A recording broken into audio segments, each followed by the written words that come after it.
ami, aujourd'hui on va rencontrer la meilleure amie du poisson que nous verrons demain. Je ne peux pas parler de l'un sans parler de l'autre. Et pourtant, j'ai réussi. D'abord, voici l'anémone de mer.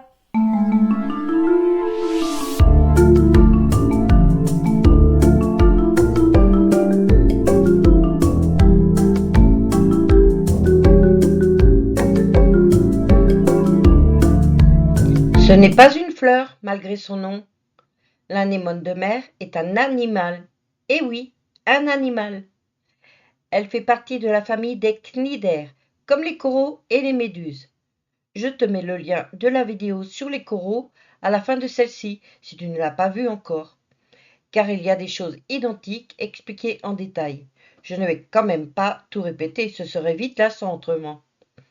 L'anémone de mer est un polype solitaire, contrairement aux coraux qui, eux, vivent en colonie. Il y a environ 1200 espèces d'anémones de mer différentes. Mais comme pour les coraux, je vais parler de l'anémone en général. L'anémone a un corps mou et musclé, généralement en forme de cylindre, qui peut atteindre jusqu'à 2 mètres de diamètre. Elle n'a pas d'exosquelette.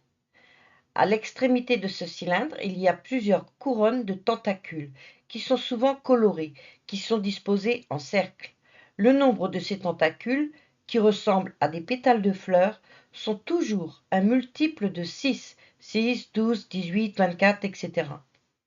Ces tentacules sont équipés de cellules urticantes. Ça pique comme les orties. Et certaines peuvent même provoquer des brûlures avec des rougeurs et des cloques. Les cellules urticantes s'appellent nématocytes. Elles lui permettent de capturer ses proies en injectant du venin.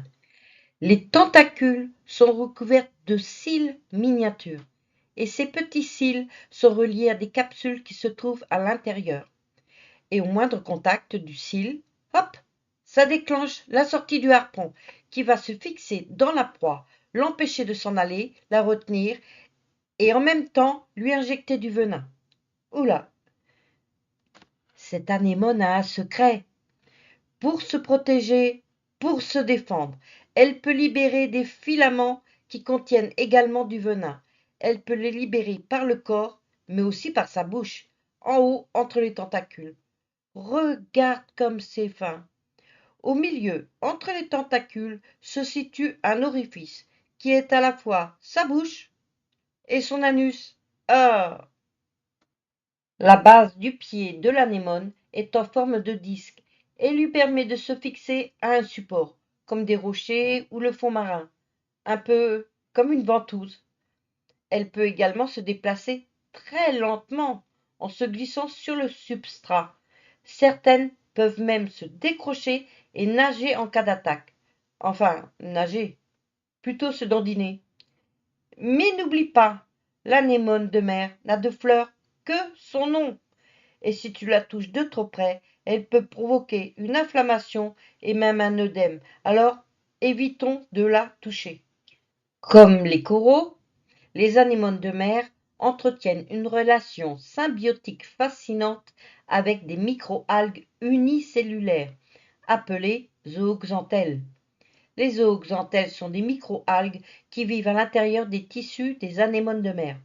Elles sont capables de réaliser la photosynthèse, un processus qui leur permet de transformer la lumière du soleil en énergie.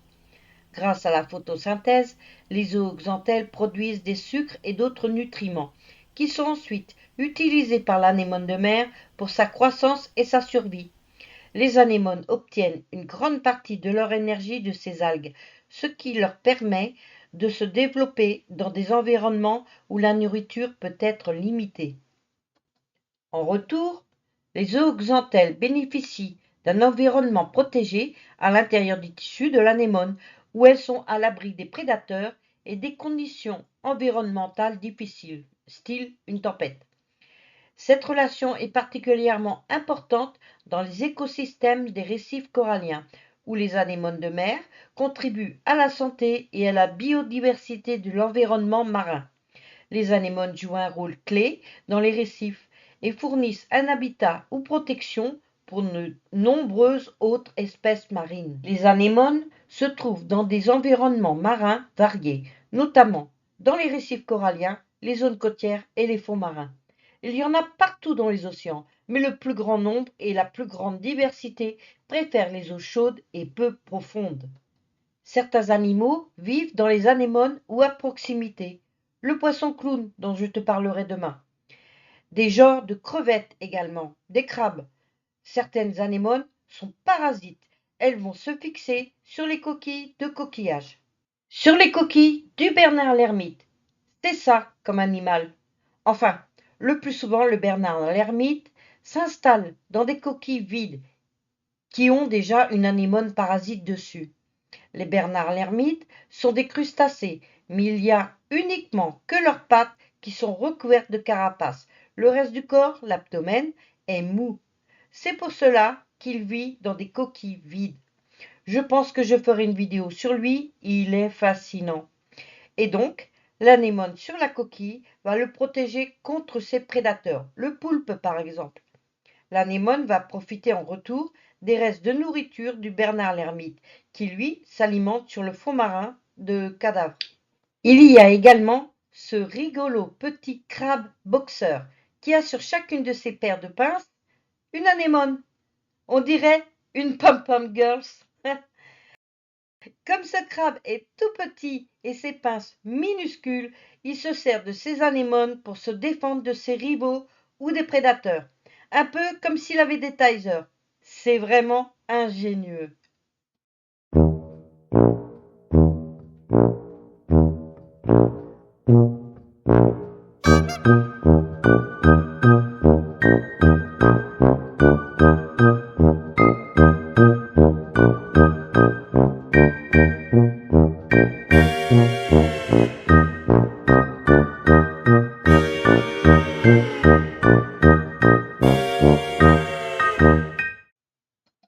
Beaucoup d'anémones se nourrissent de plancton, mais certaines préfèrent des proies un peu plus grosses. L'anémone de mer est carnivore. Incroyable, n'est-ce pas? Elle se nourrit principalement de petits poissons, de crustacés et de zooplancton. Elle les attrape avec ses tentacules. Regarde comme elle fait. Un petit coup de piquant pour empoisonner sa proie et hop, les tentacules la font glisser dans la bouche. L'anémone de mer est un véritable piège mortel.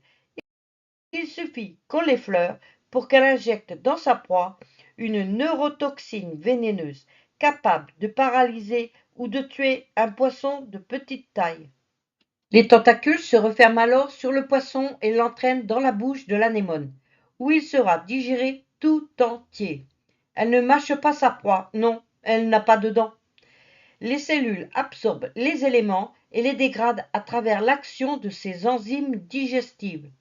Les enzymes sont des protéines qui accélèrent les réactions chimiques de l'organisme. En gros, ce sont de gentils microbes qui transforment l'aliment en sucre, graisse ou muscle. Un peu plus simple cette explication quand même. L'anémone de mer a deux modes principaux de reproduction. La reproduction sexuée. Les anémones libèrent des gamètes mâles et des œufs dans l'eau, où la fécondation a lieu à l'extérieur du corps. Les œufs, une fois fécondés, se développent ensuite en larves appelées planula, qui flottent dans l'eau avant de se fixer sur un substrat approprié. La reproduction asexuée. Le bourgeonnement est un mode de reproduction qui consiste à former de nouveaux individus à partir du corps de l'anémone mère.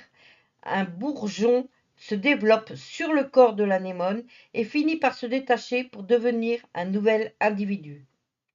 La scissiparité est un mode de reproduction qui implique la division de l'anémone en deux ou plusieurs parties, chacune régénérant les structures manquantes pour devenir un nouvel individu.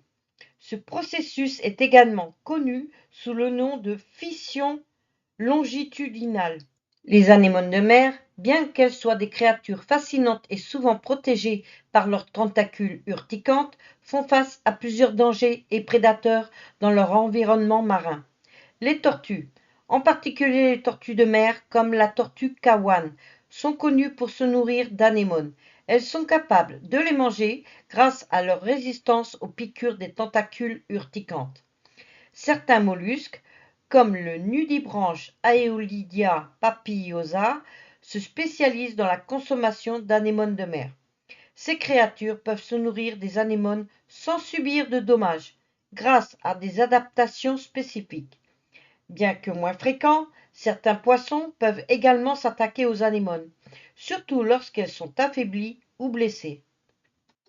Les anémones de mer sont menacées par le réchauffement des océans qui peut entraîner le blanchissement.